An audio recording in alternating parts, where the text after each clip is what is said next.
Ocasión. Osvaldo Zavala, buenas tardes. Hola, buenas tardes, Julio. Un placer saludarte de nuevo y a los compañeros Ricardo y Víctor y al público, por supuesto. Gracias. Víctor Ronquillo, buenas tardes. Hola Julio, ¿cómo estás? Al público y también pues un saludo a los colegas Osvaldo y Ricardo con quienes compartimos estas reflexiones. Así es. Ricardo Ravelo, buenas tardes. Hola Julio, buenas tardes. Es un placer estar aquí nuevamente en esta mesa para discutir temas. Un saludo afectuoso a mis colegas Osvaldo y Víctor y al auditorio que nos sigue. Bueno, pues ya, la verdad, ya no tengo nada que hacer. Continúen con la plática tan sabrosa que tenían antes de entrar al aire. A ver, ¿de qué tanto estaban hablando? Bueno, hablábamos de COVID en realidad, ¿no? De la emergencia del Sí. COVID y de cómo esto, pues sí, de verdad está fuera de control, ¿no? Ajá. ¿Tú sigues en Nueva York, Osvaldo? Bueno, ahora estoy en Maryland, ¿no? Sigo en Maryland en estos meses de pandemia, todo se volvió remoto, entonces tenemos la oportunidad de estar en un lugar un poquito más espacioso para la familia y dando clases desde acá, pero sí, pues muy pendiente de lo que está pasando en Estados Unidos, que pues también es un total desastre, ¿no? La pandemia bajo Donald Trump y probablemente uno de los factores de su derrota, ¿no? Sí.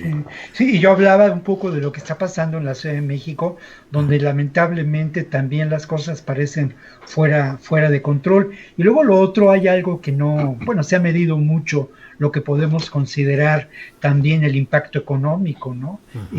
Pero lo que difícilmente se mide es el impacto social. Ayer yo conversaba con una compañera de Casa Alianza sobre el tema, ¿no? Sobre el tema de cómo esto ha afectado, sobre todo aquí en la ciudad, a quienes se encuentran en una condición mucho más vulnerable, y esto tampoco se mide, ¿no? Hay casos muy tristes, muy dolorosos, y luego lo otro que lo que ellos perciben en las calles, lo que perciben, digamos, en las zonas de colonias populares, ¿no? Es un aumento también de las tensiones y de la violencia, algo que es muy difícil medir. Y luego lo otro que también pues nos tiene que poner en alerta es que al final del camino las consecuencias apenas estamos padeciéndolas, ¿no? El hecho de que en México se hable ahora de alrededor de 3 millones de empleos perdidos, de que existe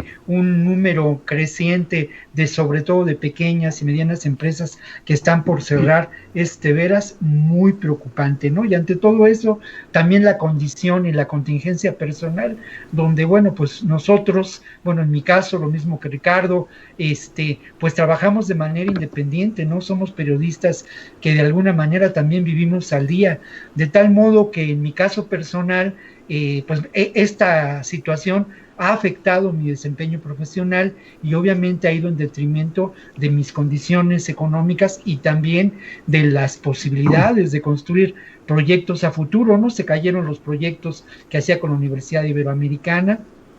En este momento las editoriales tienen pues pocas posibilidades de publicar Sí. a todos nosotros, ¿no? Y por otra parte, pues también los proyectos que yo desarrollo pues en el Canal 21 y en la estación de radio que es Código Ciudad de México, están en veremos precisamente ante esta contingencia. Sí. Y por último, yo digo, ya entramos en el tema, pero yo creo que es muy importante que sí pongamos el dedo en la llaga y digamos claramente cómo esta pandemia ha mostrado claramente el error de un modelo de desarrollo y supuestamente civilizatorio que nos ha llevado a esta crisis, para que enmendemos los errores y busquemos alternativas distintas de construcción social, ¿no? Claro. Pues bueno, entramos directo y Ricardo Ravelo, ¿qué opinas sobre esto que con lo que hemos entrado un poco informalmente, pero con mucho interés, muy interesante todo lo que estamos planteando? Bueno, sí, en ese tenor también hablábamos aquí brevemente sobre el asunto de la pandemia, cómo ha ido creciendo. Y bueno, en lo personal también lamentando porque por estas fechas generalmente yo viajo, me reúno con mi familia en Austria. Y lamentablemente, bueno, los registros que hay por allá son tremendos. O sea, a las 8 de la noche ya la gente no puede andar en la calle, hay restricciones.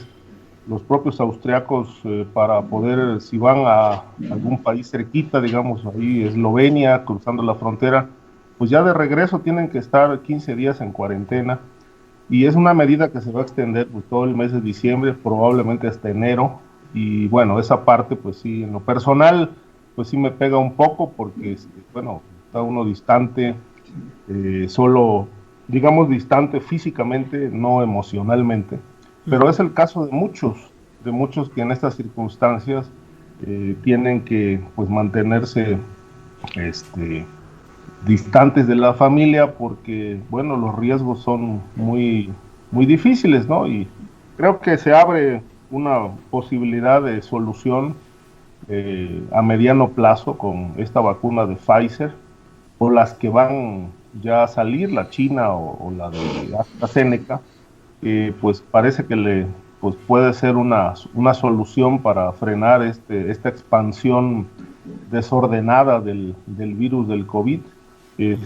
Ojalá, bueno, en México haya una buena regulación de este programa de vacunación para que, bueno, sea exitoso. Me parece que ese es el sentido y el sentimiento de la Presidencia de la República.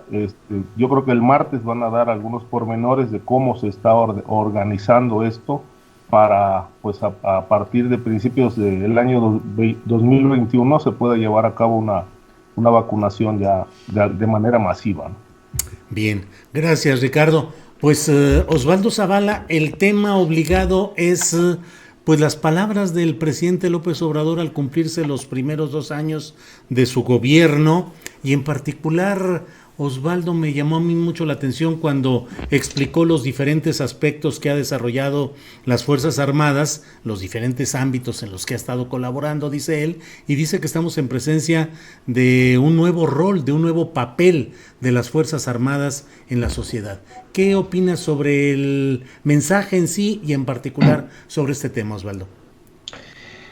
Bueno, pues supongo que es un tema muy complejo y delicado. Aquí hemos tratado muchas veces con preocupación la alarma que produce la expansión del poder militar en el país, ¿no? El hecho de que el ejército ocupe espacios del gobierno civil que no son los normativos, que no son los que tradicionalmente había ocupado, y hemos visto también pues con alarma que claramente hay muchas señales de corrupción y incluso de desvío de fondos al interior de Sedena que debería preocuparnos, ¿no? Y creo que en ese contexto pues dista mucho mi opinión de la apreciación del presidente. Por otro lado, sí creo que es cierto que podemos constatar cómo por lo menos en estos primeros 2 años de gobierno pareciera que hay una verdadera voluntad de desactivar la idea del ejército como una máquina de matanzas, ¿no? El presidente, por ejemplo, señalaba que incluso el índice de letalidad, que también hemos comentado aquí en tu programa, Julio, ha descendido notablemente, ¿no? Él hace la comparación, creo que aquí tengo las cifras, que entre 2011 y 2012 ya había habido más de, creo que 709 personas, ¿no?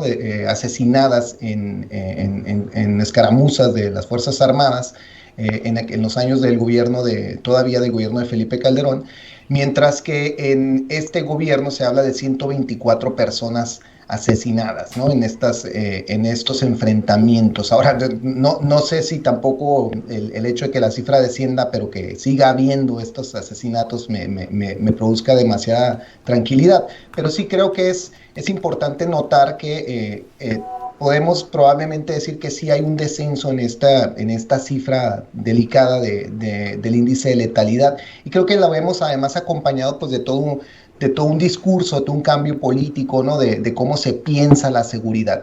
Entonces, digamos, es una paradoja, ¿no? Tal vez a lo que nos enfrentamos, ¿no? Porque por un lado, yo sí creo que hay una voluntad del presidente, lo hemos dicho aquí muchas veces, de desactivar esta lógica de guerra, y por otro lado tenemos la presencia del ejército duplicada, triplicada en el territorio, y que pues abre la posibilidad preocupante de que pues los abusos y los crímenes perpetrados por las Fuerzas Armadas vayan a tener una cierta continuación. Ahora, también lo último que agregaría antes de pasar la pregunta a los demás colegas, es que hemos visto también pues que el presidente ha tenido voluntad para empezar a detener a militares involucrados en crímenes, ¿no? Empezó ya la detención de gente de militares relacionados con el caso Ayotzinapa, aunque él reconoce que es una consigna pendiente, por supuesto, y desde luego, pues ahora la gran consigna que tiene su gobierno, seguramente hablaremos de esto más adelante,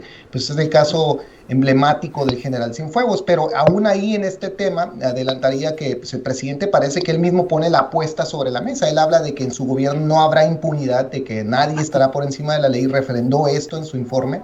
Y pues yo creo que él mismo se abre a la posibilidad de que dejar el caso impune del general Cienfuegos pues tendría un costo político extraordinario que no creo que él esté dispuesto a pagar. Entonces yo creo que estamos ante pues un momento sumamente delicado, pero yo creo que a pesar de, digamos, lo preocupante que es la expansión del militarismo en México, sí veo por lo menos un viraje en cómo se ha instrumentalizado a las Fuerzas Armadas en la otrora violenta estrategia antidrogas que pues tanta destrucción nos trajo, ¿no? Y tanto costo humano nos dejó.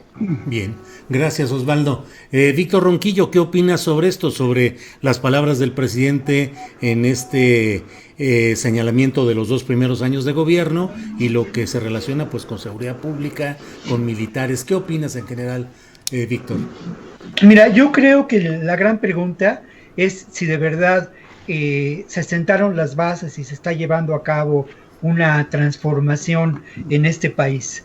Es una pregunta muy abierta. Creo que el proceso, como todos los procesos históricos, es contradictorio, es rico. Aquí hay un escenario particularmente convulso, ¿no?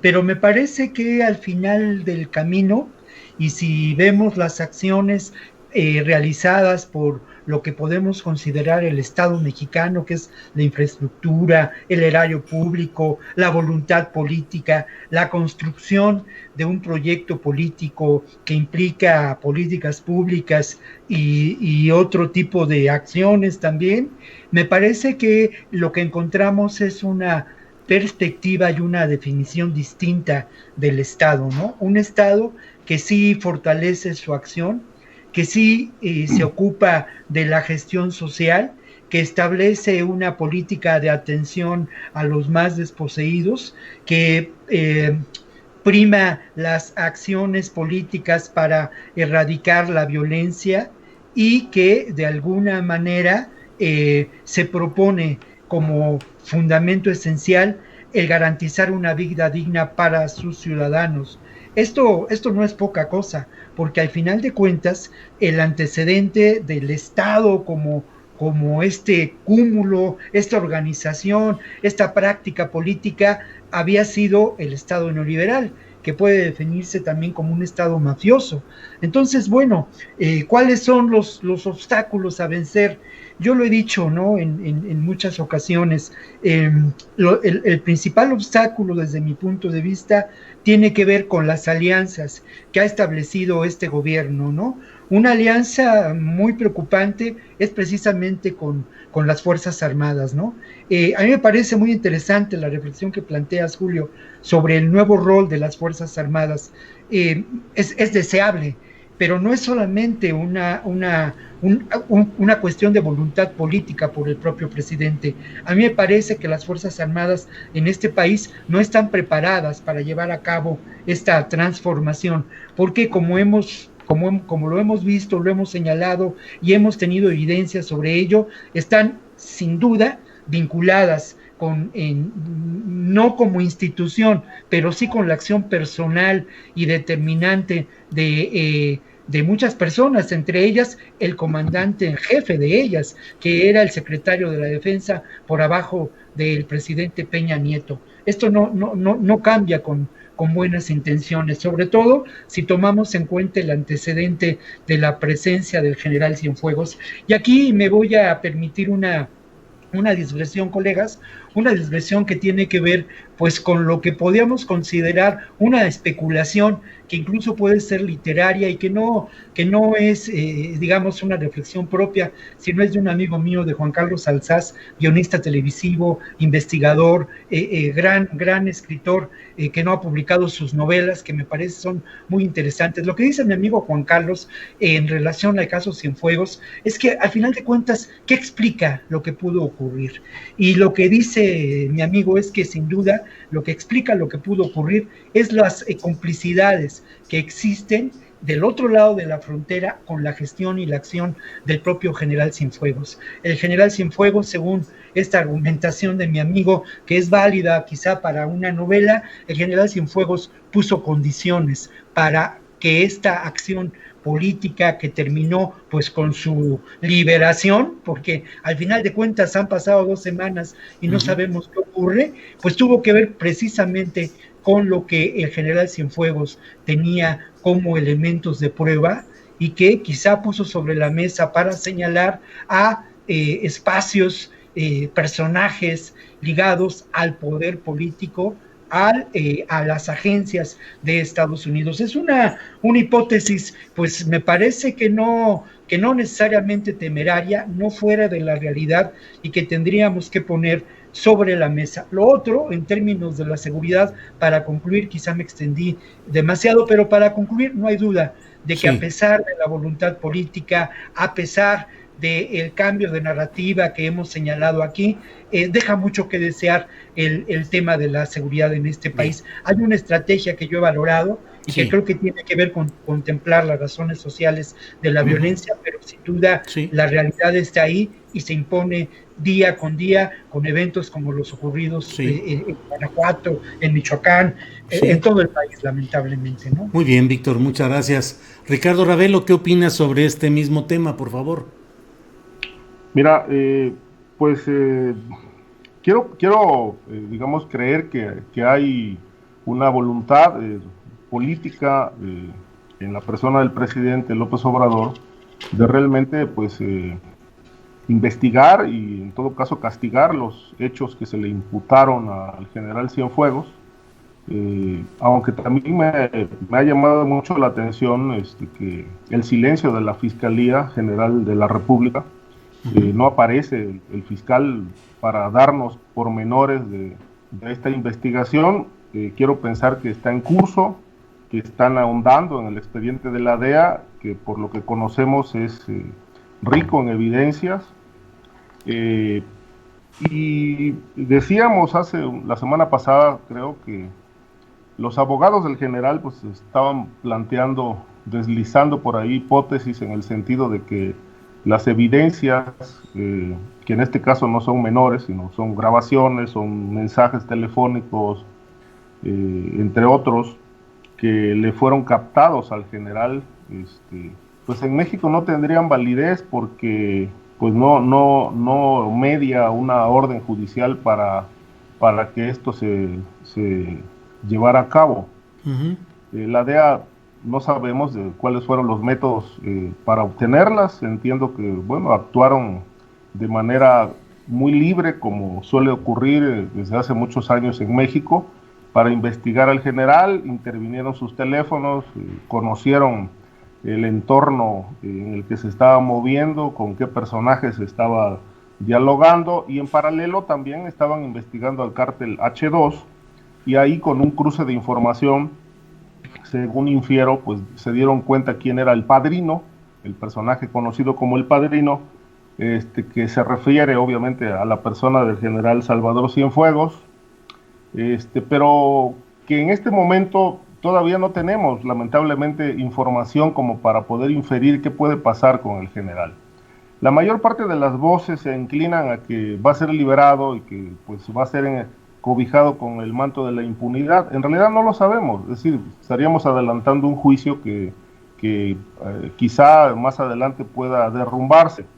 Lo cierto es que, bueno, hay una investigación, pero sí llama la atención que, por ejemplo, ya le hayan librado 2 órdenes de aprehensión a Genaro García Luna, Ujú. y que con base en esto estén solicitando su extradición a México. Digo, Sí, no devalúo, digamos, la dimensión de los delitos que se le imputan acá, pero bueno, comparándolos con el tamaño de expediente que se armó en Estados Unidos en su contra, pues me parece que, bueno, son cuestiones menores. Estamos hablando en México una desviación de dinero, ahora lo ligan con el tema de la estafa maestra, pero el tema criminal en Estados Unidos es brutal, ¿no? De tal suerte que, bueno, esto sí ha despertado mucha inquietud, es decir, ¿para qué lo quieren extraditar? ¿Para liberarlo? No lo sabemos, es decir, es otro pendiente que el fiscal tiene que explicarnos en algún momento. Ahora, con respecto a la inseguridad, pues me parece que sigue faltando este resultado, como en otros rubros, como en lo económico, como en el tema de la pandemia también, que es una cuestión que ya pues está atrayendo los reflectores internacionales. Fue el caso de la posición que planteó la ONU, que bueno, pues la esquivó el López-Gatell diciendo no se refieren a nosotros. A mí me parece que el planteamiento de la ONU fue muy claro, ¿no? Es para gobierno y para sociedad, y ambas partes tenemos que asumir una responsabilidad frente a este problema que se sigue lamentablemente propagando. El tema de la inseguridad, a mí me parece que faltan resultados, aún con toda la militarización, que aquí hemos hecho énfasis en ello, todavía no se ve por dónde. Aunque el presidente, bueno, bajo el argumento de que él tiene otros datos, pues ve un país distinto al que vemos desde acá afuera como sociedad. Vemos las masacres, vemos las desapariciones, vemos todo esta narcodinámica muy, muy impune. 4 capos, la DEA los ha puesto ya en una lista, incluye a otros extranjeros, pero 4 capos de dimensiones mayores que viven plácidamente en México, que no son perseguidos, mientras la DEA pues dice, bueno, estos son hombres que debemos detener porque encabezan grupos criminales que nos introducen drogas a Estados Unidos, pero lo que no dicen es que si están siendo buscados en México o no. Me parece que, bueno, han pasado muchos años, son 6 décadas de impunidad del Mayo Zambada y ningún gobierno lo ha perseguido, incluido el actual. Entonces, creo yo que, bueno, esto ya llama la atención. ¿Qué hay detrás de toda esta impunidad a los principales jefes del narcotráfico? ¿Realmente no los encuentran o realmente los protegen? Bien, gracias Ricardo. Antes de preguntarte, Osvaldo Zavala, o plantearte algún tema para seguir con esta plática, les informo que el juez de distrito especializado en el sistema penal acusatorio, con sede en el reclusorio norte de la Ciudad de México, José Artemio Zúñiga Mendoza, libró una orden de aprehensión en contra de Hilda Susana Lozoya Austin por el delito de operaciones con recursos de procedencia ilícita relacionado con el caso de la planta de agronitrogenados. Es decir, libran orden de aprehensión contra la hermana de Emilio Lozoya y lo hacen por el tema específico de agronitrogenados. También les comento que se va a discutir mañana el caso de Ernestina Asensio Rosario, la indígena muerta, asesinada en Soledad Atzompa,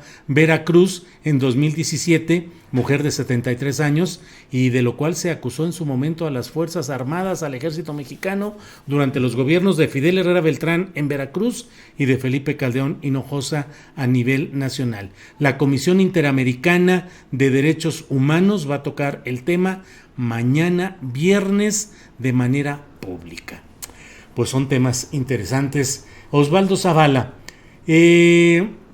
entrevisté en esta semana a Eduardo Guerrero, especialista en asuntos de seguridad, fundador y director de una consultoría sobre estos temas, y él planteaba algo que de repente me puso a pensar. Él dice que hay una especie de persecución de la 4T solamente contra el cártel Jalisco Nueva Generación, que el número de detenciones y de actos contra miembros del cártel Jalisco, pues es notable en comparación con los otros cárteles a los que no se estuviera tocando. ¿Crees, Osvaldo Zavala, que pueda haber un criterio de pragmatismo extremo en un gobierno como el actual, de decir combatamos al cártel Jalisco y centrémonos solo en el cártel de Sinaloa, que es el menos violento, el menos extremo en sus acciones violentas? ¿Crees que pueda darse un escenario así, Osvaldo?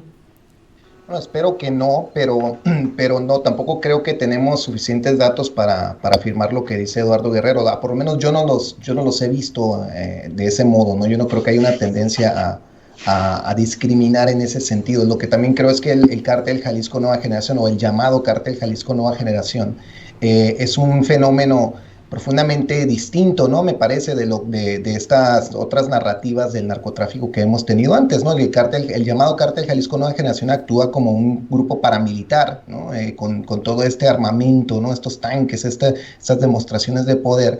Y me parece que su presencia pues todavía tiene una gran complejidad que no hemos del todo discutido. Mi amigo Ignacio Alvarado, el periodista de investigación, sostiene que el cártel Jalisco Nueva Generación en realidad funciona exactamente como un grupo paramilitar, y que es el paramilitarismo el verdadero problema en el país, ¿no? Y no realmente estos llamados cárteles de la droga, ¿no? ¿Paramilitarismo para qué?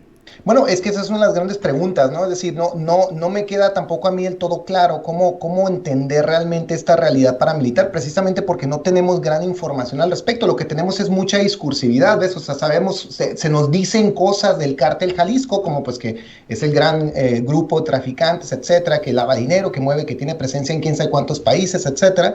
Pero en realidad desconocemos mucho, ¿no? de estas lógicas operativas de estos grupos y su relación directa o indirecta, no lo sabemos, con las Fuerzas Armadas. El paramilitarismo a mí me preocupa mucho como tema porque, pues, por supuesto, ateniéndonos a la experiencia de otros países, sobre todo el caso Colombia, pues sabemos que el paramilitarismo tuvo un enorme vínculo, ¿no? con estrategias de represión organizadas dentro del propio Estado colombiano, ¿no? Entonces a mí lo que me inquieta de esta cuestión del paramilitarismo es que parecería que, siguiendo esta posibilidad, ¿no? Es que parecería que si lo asociamos con una extensión clandestina de las operaciones del ejército, pues nos tendríamos que preocupar y alarmarnos tremendamente sobre las acciones de estos grupos que operan en un país tan militarizado como el nuestro. Es decir, ¿cómo explicarnos que un grupo como el cártel Jalisco Nueva Generación, haciendo estos alardes extraordinarios, no pueda ser desmantelado en un país profundamente militarizado como el que estamos viviendo actualmente? Entonces yo creo que hay muchas preguntas en el aire, ¿no? Yo no reduciría esto a una cuestión de combate al narcotráfico.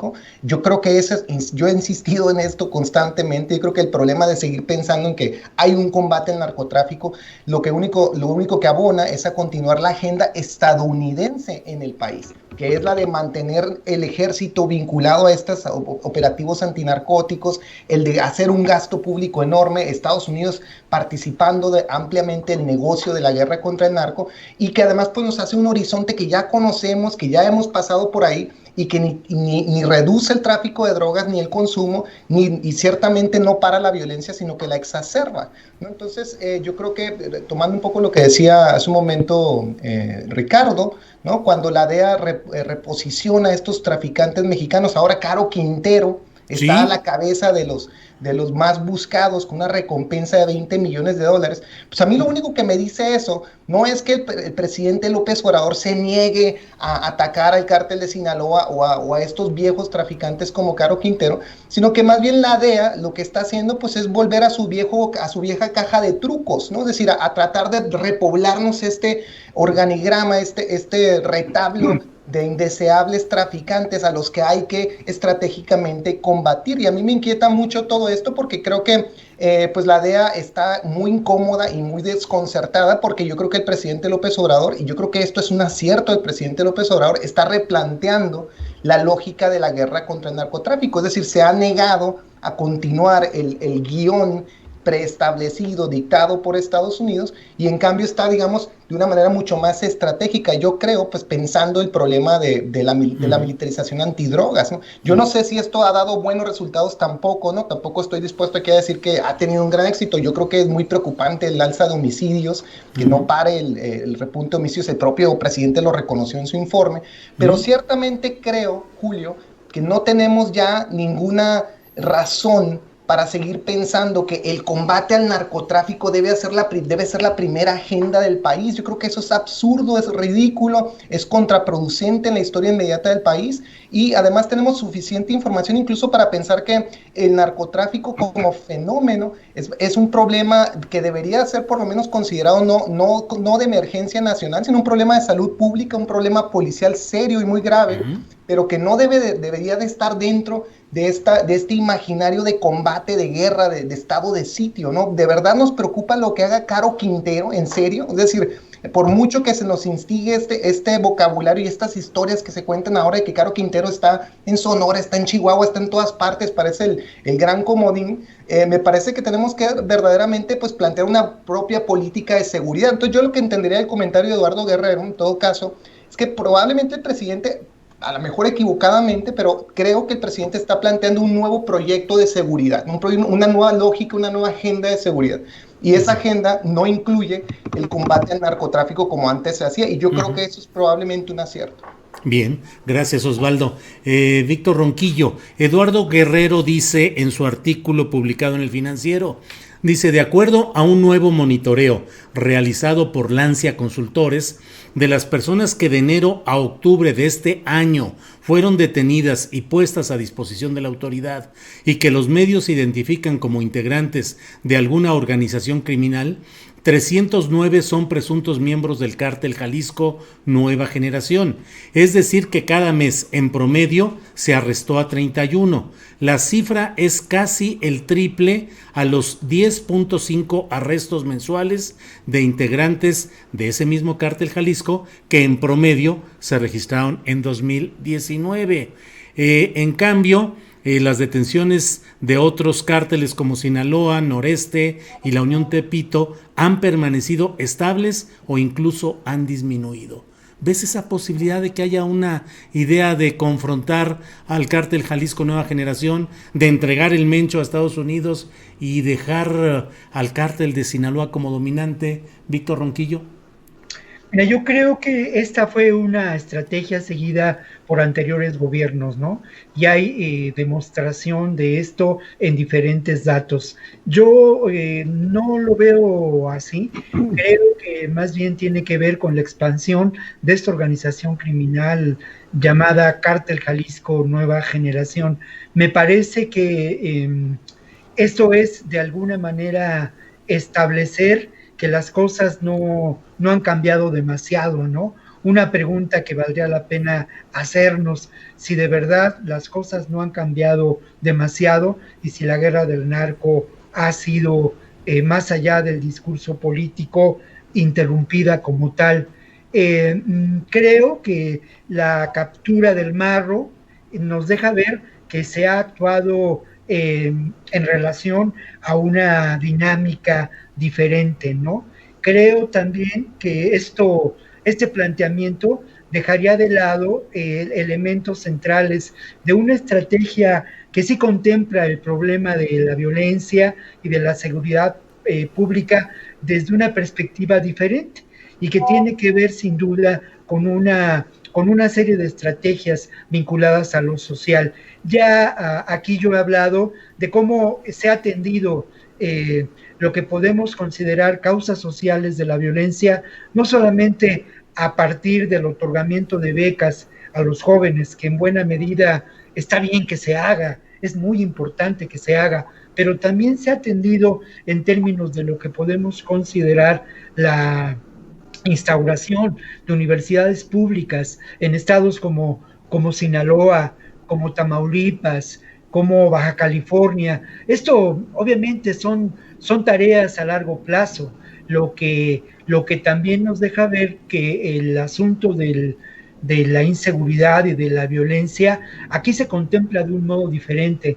Yo me resistiría a pensar que puede establecerse un pacto con ciertas organizaciones criminales. Creo que la realidad es mucho más compleja de lo que lamentablemente nosotros podemos mirar, aproximarnos con los esquemas de comprensión. Creo que en este caso el esquema de comprensión de Eduardo Guerrero pues está ligado a lo que él ha pues desarrollado de una manera inteligente. Yo lo respeto como, digamos, respeto su comprensión de estos problemas sociales, pero creo que lo está haciendo desde una perspectiva que ya ha caducado, ¿no? Tenemos que entender el problema de una perspectiva diferente. Incluso yo me atreví a ser audaz con esta idea que mi amigo Juan Carlos pone sobre la mesa, porque es cierto, ¿eh? El negocio del narcotráfico no se acaba en la frontera, ni la droga termina de distribuirse en la frontera norte de este país, llega a las calles de Chicago, de Nueva York, a las calles de las poblaciones más alejadas en Estados Unidos. Y esto sin duda tiene que ver con todo un aparato de corrupción, porque no podemos explicar el crimen organizado sin corrupción. Y también hay algo que yo quiero mencionar y que también ha sido un fruto interesante de estas reflexiones que hemos compartido, ¿no?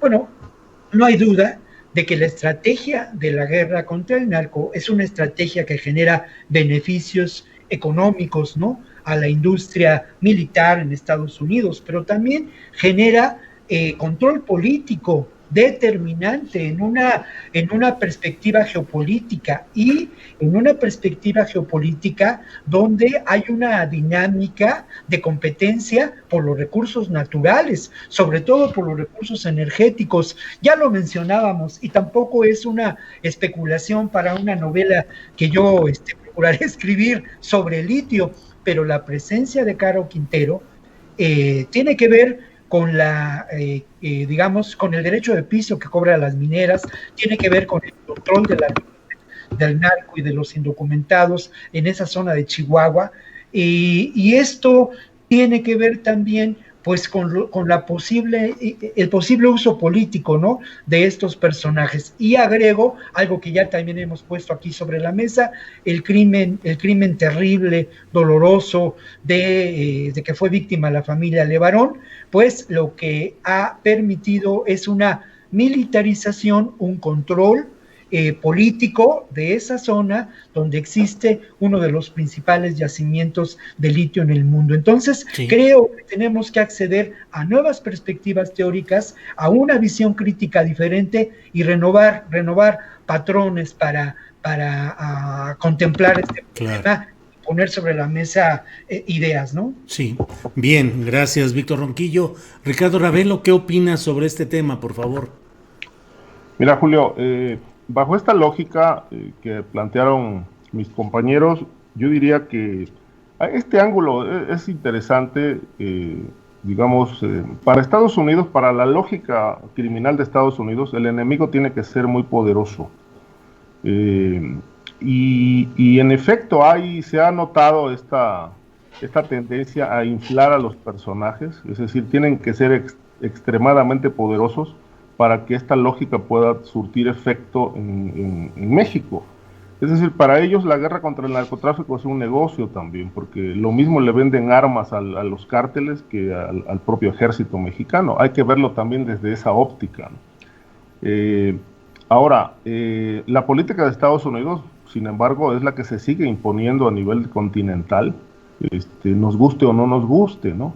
Lo que hemos notado en la política y en la actitud del presidente de la República es como, digamos, jugar con el score, ¿no?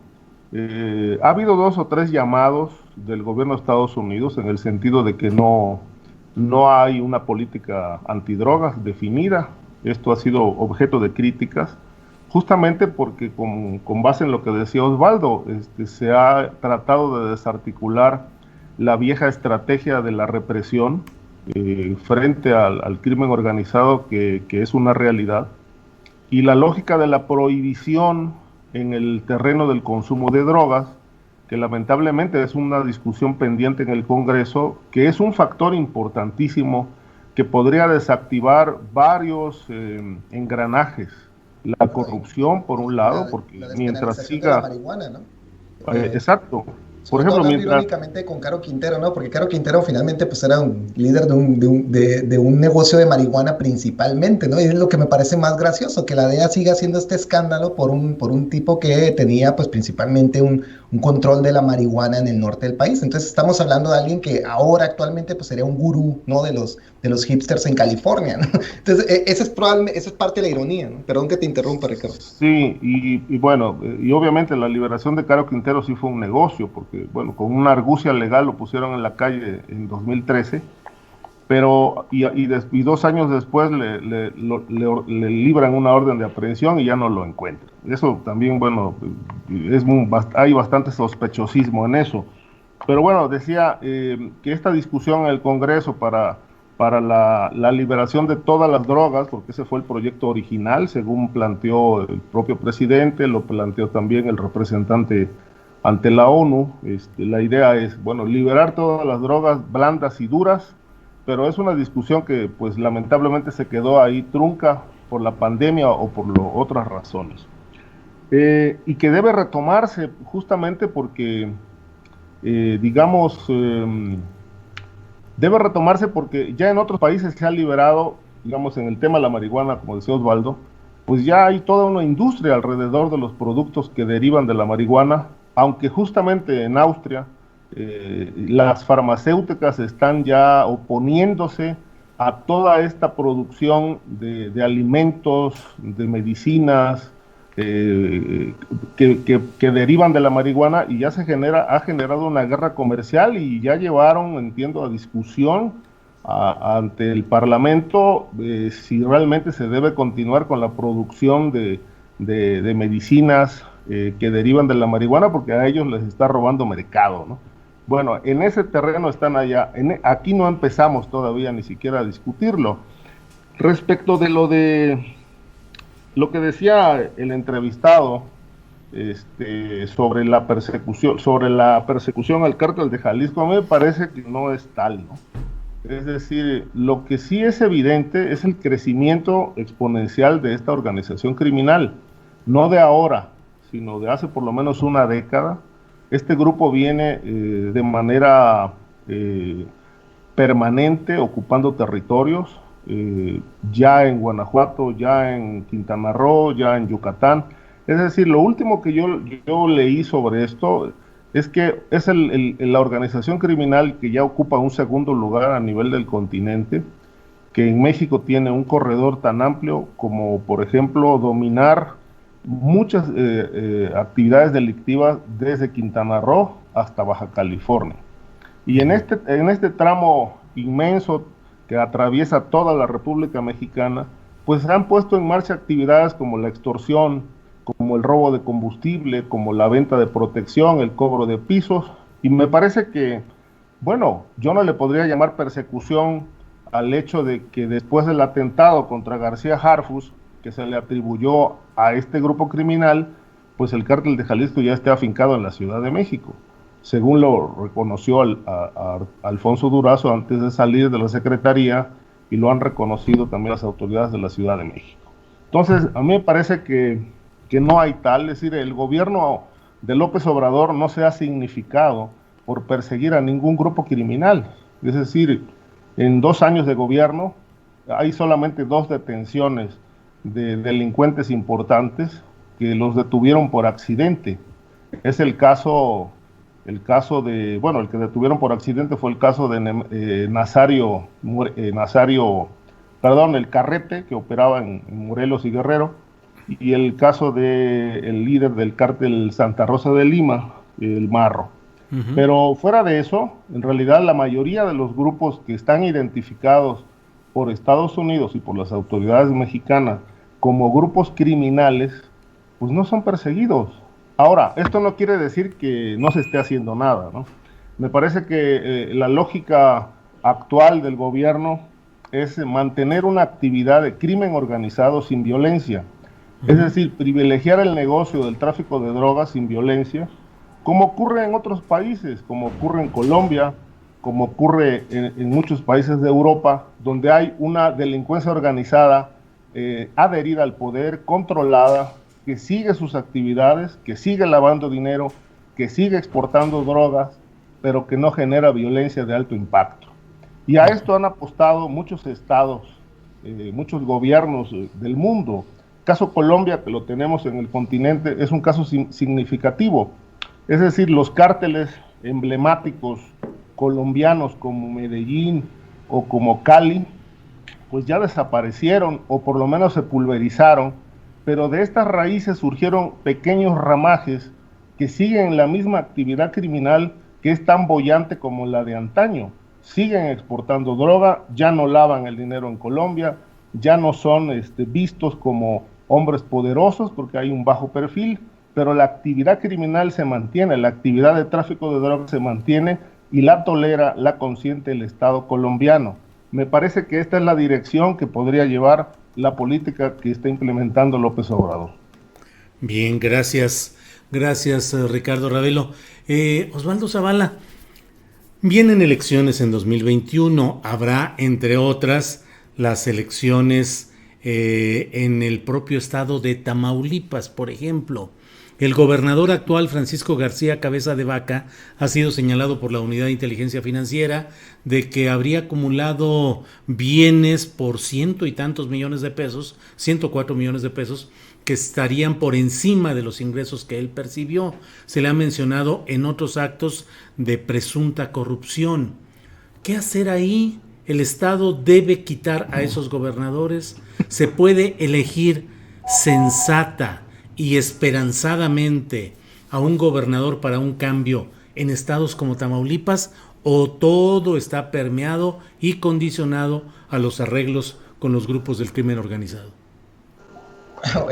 Me haces una pregunta de múltiples niveles. Yo lo primero que diría es que bueno, la aparición de estos gobernadores caciques, casi digamos virreinales, ¿no? Que tenían a su control pues, y a su disposición las riquezas y las estructuras de poder de los estados, pues es el legado en parte del neoliberalismo, del proceso que se dio a partir del año 2000 sobre todo, ¿no? Donde el gobierno federal pues básicamente cedió a la aparición de estas figuras emblemáticas de la corrupción en México, ¿no? Y por supuesto el gobernador Cabeza de Vaca es uno entre varios, ya sabemos por supuesto de los casos notorios de César Duarte, Javier Duarte, etcétera, tantos otros, ¿no? Lo que me parece importante es que en este proceso de aparición de estos semifeudos, ¿no? Donde pues estos gobernadores ejercían este libertinaje total.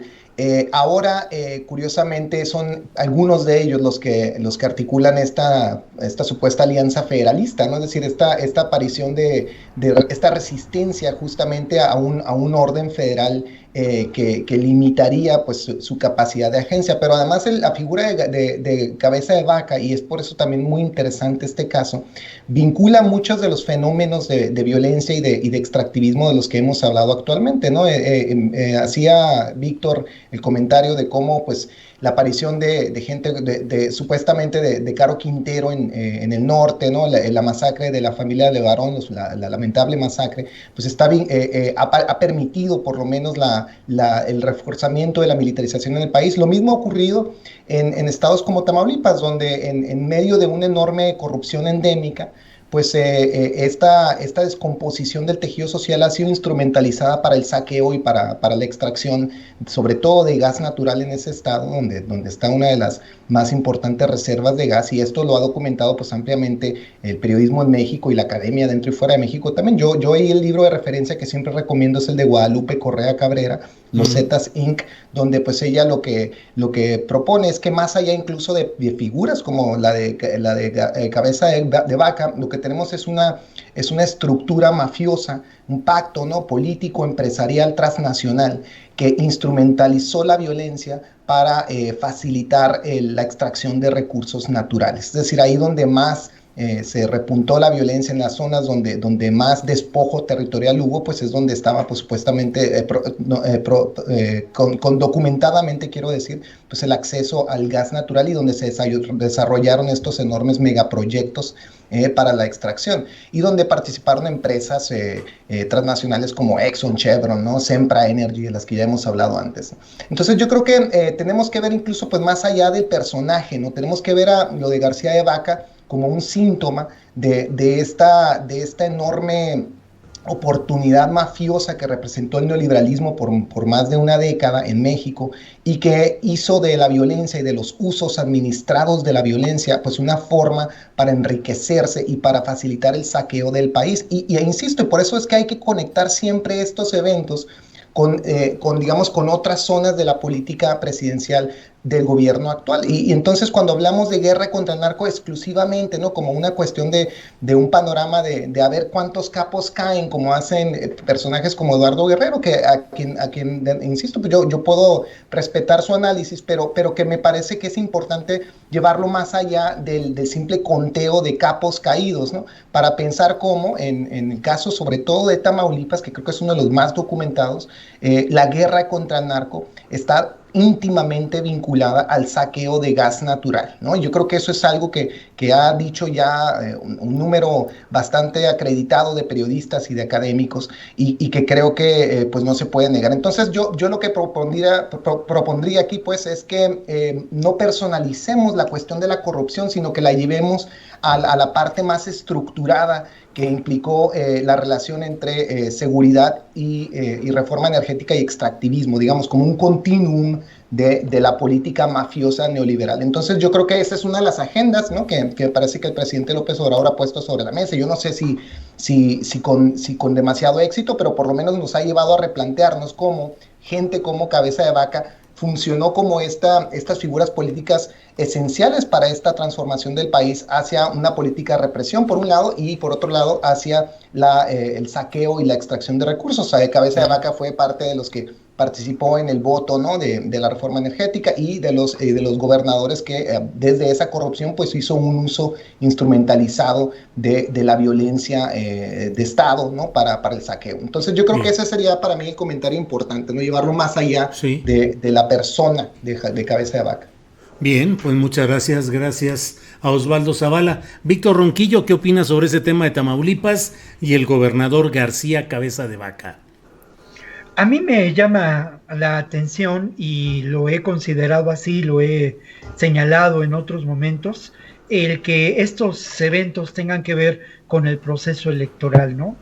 Y me llama la atención porque no hay duda de que el verdadero enemigo a vencer para la Cuarta Transformación y sus proyectos políticos son estos grupos de enorme poder político, económico, ligados al crimen organizado.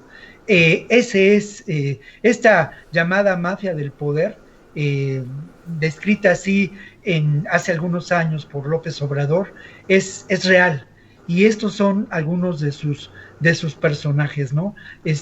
Francisco Javier García Cabeza de Vaca construyó un verdadero imperio criminal según la denuncia que se ha dado a conocer. Hay investigaciones sobre él realizadas también del otro lado de la frontera. Ahora, este imperio criminal está ligado profundamente a lo que podemos considerar ese Estado neoliberal, ese Estado mafioso.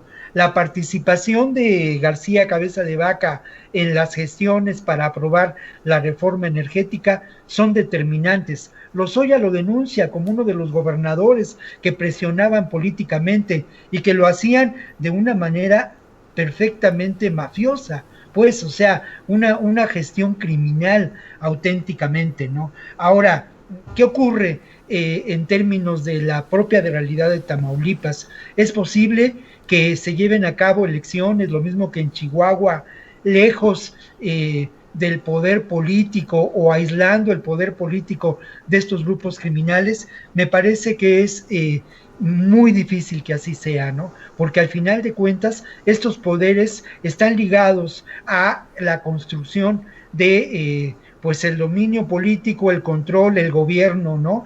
La penetración del narcotráfico en el sistema político mexicano es lamentable, desde el municipio hasta lo que podemos considerar gobiernos estatales. Este es un ejemplo de ello. Quizá el panorama es distinto a lo que ocurre con Francisco Corral en Chihuahua. Corral me parece que tiene una perspectiva diferente y que ha actuado de manera distinta, pero eso es Francisco Corral. Lo que ocurre en los municipios de la Sierra Norte, perdón, Javier Corral, sí. Lo que ocurre en los municipios de la Sierra, en Chihuahua, es otra realidad, ¿no? Entonces creo que el problema y el gran enemigo a vencer en este proceso electoral será precisamente este poder fáctico, desde luego, pero en el que se inscribe en el poder político, el poder del crimen organizado, y que sin duda es resultado de pues la terrible realidad de este periodo neoliberal. Se dice mucho que el salinismo incluyó en los sectores del PRI, ya tenía al sector obrero, ya tenía al sector de las clases medias, ya tenía al sector campesino, ¿no? Y se dice que incluyó también al sector de los grandes empresarios. Sí, pero también incluyó a este sector vinculado al crimen organizado. Y por otra parte, tiene toda la razón Osvaldo al señalar estas ínsulas del poder que han operado y han funcionado así a lo largo de muchos años, ¿no? Tamaulipas es lamentablemente uno de los peores ejemplos, ¿no?, de esta gestión del poder mafioso, y ahí están los hechos, ahí están las pruebas, ahí están las denuncias, y precisamente hay una denuncia establecida, formulada por Alejandro Rojas Díaz, que es senador suplente, y él menciona precisamente la construcción de este imperio criminal. Creo que lamentablemente esta es una realidad, y es una realidad que difícilmente permitirá elecciones libres de lo que podemos considerar la violencia política.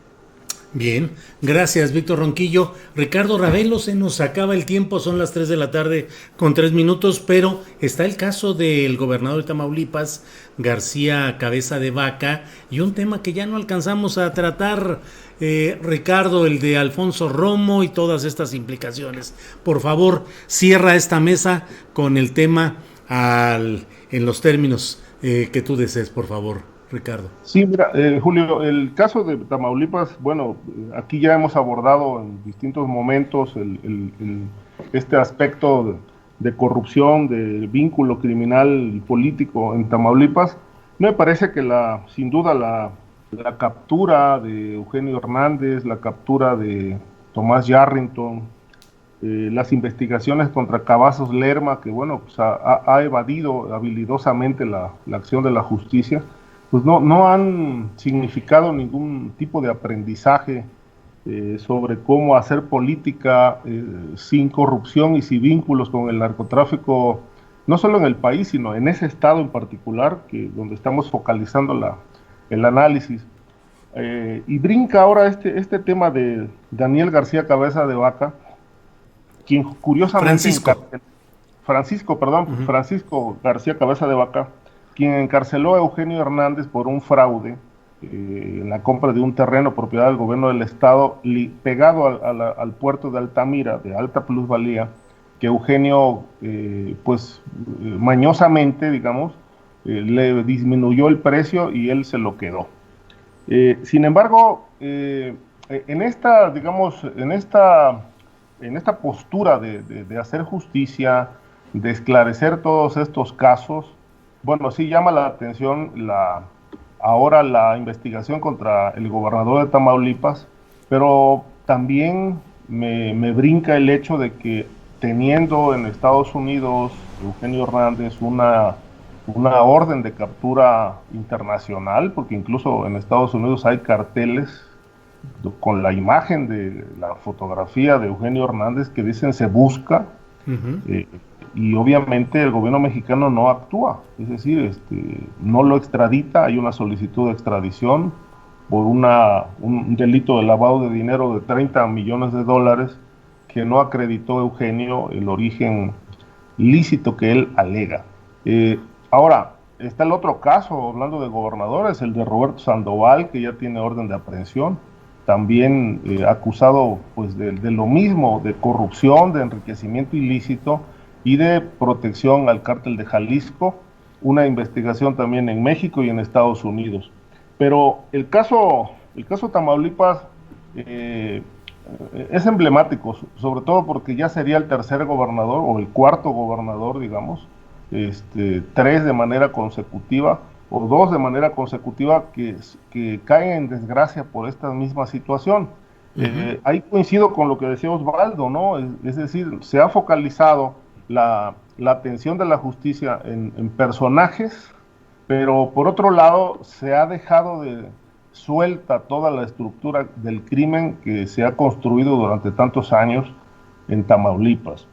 Por ejemplo, a Tomás Yarrington lo relacionaron con los Zetas, y obviamente luego el trato que le dieron a nivel de la justicia estadounidense ya no fue de protector del narco, sino de capo directamente. Ligado a los Zetas. El caso de Eugenio también relacionado con los Zetas, le financiaron la campaña. El expediente del caso es muy rico en testimonios, en el sentido de cómo gente ligada a los Zetas y al lavado de dinero, pues le financiaron la campaña y esas relaciones las afinó desde que era alcalde de Ciudad Victoria, ya era el delfín de Yarrington para sustituirlo. Y ahí, bueno, el documento da cuenta de algo que no habíamos visto en otros estados, el sentido de cómo el gabinete de Eugenio Hernández estaba totalmente dividido. Había, digamos, secretarios o subsecretarios que según este expediente formaban parte del narcotráfico y que eran los enlaces entre el cártel de los Zetas y el gobierno del estado para llevar a cabo decisiones, tomar decisiones en cuanto al tema criminal, el tema de la política de seguridad, poner comandantes en determinadas zonas, etcétera, etcétera. Y bueno, esto lamentablemente no se ha destruido, es decir, se descabezó a una parte de esta estructura criminal con la caída de Yarrington, luego con la de Eugenio. Ahora parece que se perfila la posible, la investigación y posible captura de cabeza de vaca, pero la gran pregunta es, ¿y esta estructura contaminada que construyeron alcaldes, funcionarios públicos, presuntamente vinculados a estas actividades ilegales, ¿por qué no van sobre eso? Es decir, ¿realmente capturar una cabeza es combatir al crimen? ¿O se tendría que ir más a fondo en estas investigaciones? Me parece que ahí da la impresión de que se está buscando más escándalo, un poco más de notoriedad, atacando a estos personajes, pero dejando de lado lo importante. ¿Sí? Se queda la maquinaria totalmente funcionando para que una nueva cabeza del crimen llegue y se posicione, que probablemente sea el caso del próximo gobernador del estado de Tamaulipas. Híjole. Ahora, por lo que respecta a Romo, hay muchas preguntas. Yo en este caso diría que es lamentable, lamentable porque no deja de ser un golpe hacia afuera, aunque el presidente lo haya atemperado allí planteando que, ¿sí? Sí, adelante. Sí. Planteando que fue un acuerdo de 2 años. Puede que tenga sentido, pero lo que ha trascendido son los desacuerdos al interior del gabinete y en particular con Alfonso Romo por el tema de las outsourcing, ¿no? que él ha venido defendiendo. Digamos que fue un defensor del proyecto Texcoco. Finalmente, asumió con apertura la decisión del presidente de cancelar ese proyecto, de emprender ahora lo de Santa Lucía, pero me parece que el desacuerdo llegó a un punto de no conciliación con el tema de las outsourcing, y parece esta ser la razón de su salida del gabinete. No implica una ruptura con el presidente, porque él ha dicho que continuará siendo el enlace con la estructura empresarial. Bien, pues muchas gracias a los tres por esta mesa que como siempre ha sido rica en información, en detalles, profunda en cuanto al análisis de estos temas tan interesantes y tan delicados también. Así es que Osvaldo Zavala, muchas gracias. Muchas gracias, Julio. Un saludo para ti, para todos en casa y por supuesto para Víctor y Ricardo y la gente que nos escucha. Muchas gracias. Gracias, Osvaldo. Gracias, Víctor Ronquillo. Muchas gracias, Julio, y sobre todo por la libertad que tenemos para expresar aquí ideas, especulaciones, reflexiones, en fin, para decir cosas que es difícil decir en otros espacios. Muchas gracias. Sí. Gracias al público por escucharnos. Al contrario, Víctor, gracias. Gracias, Ricardo Ravelo. Gracias, Julio. Siempre es muy grato estar en este espacio. Yo, bueno, puedo decir que lo que aquí no se habla, difícilmente lo vamos a escuchar en otros espacios. Bueno, pues gracias a los tres y espero que nos veamos el próximo jueves. Gracias. Hasta luego. Buenas tardes.